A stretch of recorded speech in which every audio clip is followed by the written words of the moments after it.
And that brings us to Jesus before Caiaphas, where we begin with this line, but Jesus was silent. And so again, this is probably echoing Isaiah 53:7. So this is in Matthew 26:63 and in Mark 14:61. In Greek, it says, Hode Jesus esiopa. And so that is, but Jesus was silent. And it says the same thing in Mark 14:61.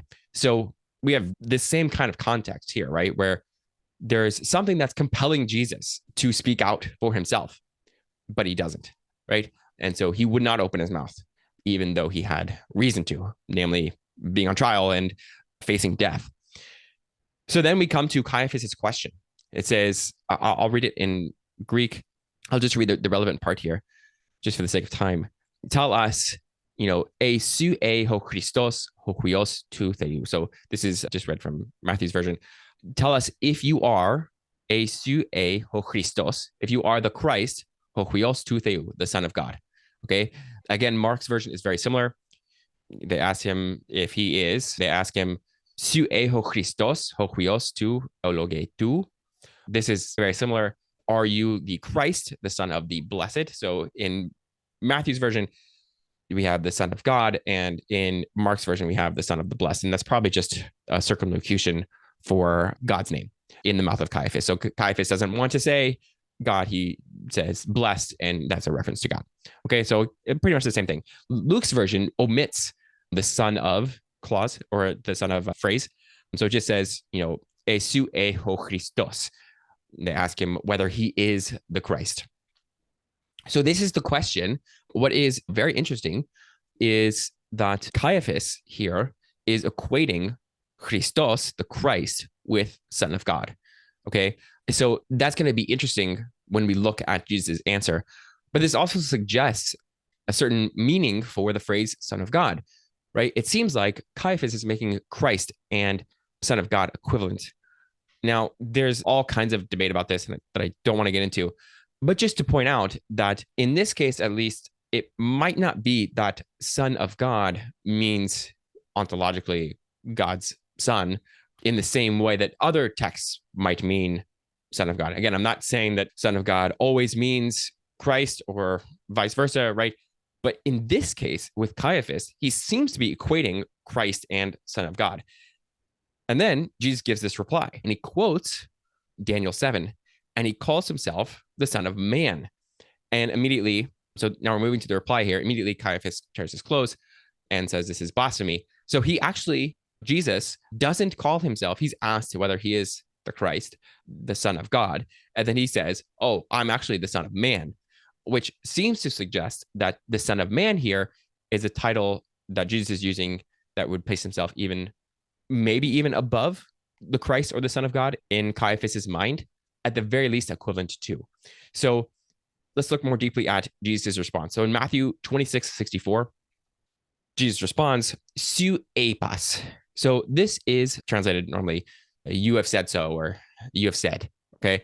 It's a weird answer to the question because it doesn't answer the question. At least in our minds, it doesn't. Yes, Jesus, Caiaphas has indeed said the thing that he just said. Now, why are you saying that he said that? So it's interesting because in none of the versions, actually, does Jesus ever say nai, the Greek word for yes. Now, the question is, what does Caiaphas understand when Jesus says su epas, or you have said so, in Matthew's version at least? In biblical Hebrew, there is no word for yes. The way you would answer a question is you would repeat part of the question. So if I said, are you hungry? The response would be, I am. Are you hungry? I am.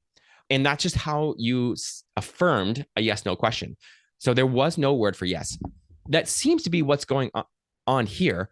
Su epas, you have said, right? There is an instance in Exodus 10:29 where a yes-no question I think this is Moses saying, he says, ken dibarta, right? This is in Hebrew, right? Ken dibarta, which is very, very close to su epas. In the Septuagint, right, the Greek translation of the Old Testament, it's erekas, which is you have said. So very close to su epas, which would be you said. But the point here is that it's all understood as an affirmation. So that's the way I read this text, is Matthew is recording Jesus saying yes, but in a way that we wouldn't normally say so.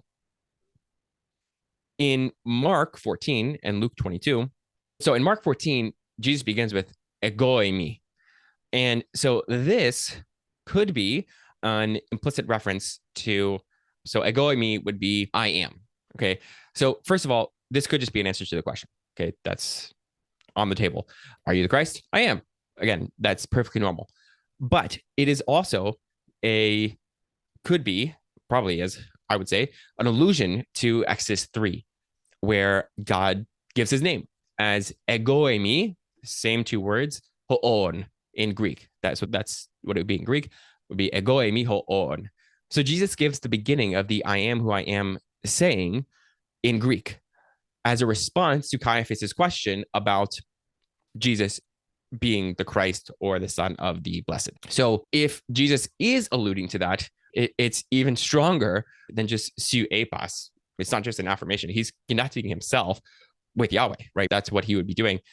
Luke also has this at the very end.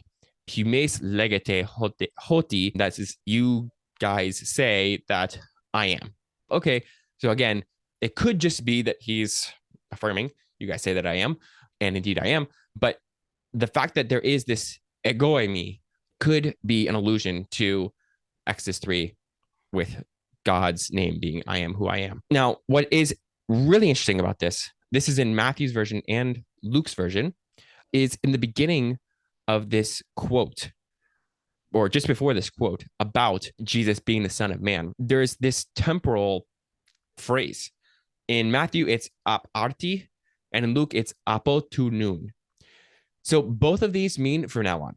Okay. Arti is now and nun is now. They're both, and apo is in both. It just means from. So in both cases, it's from now on. And then he gives this quote. From now on, you will see the Son of Man seated at the right hand of power and coming on the clouds of heaven.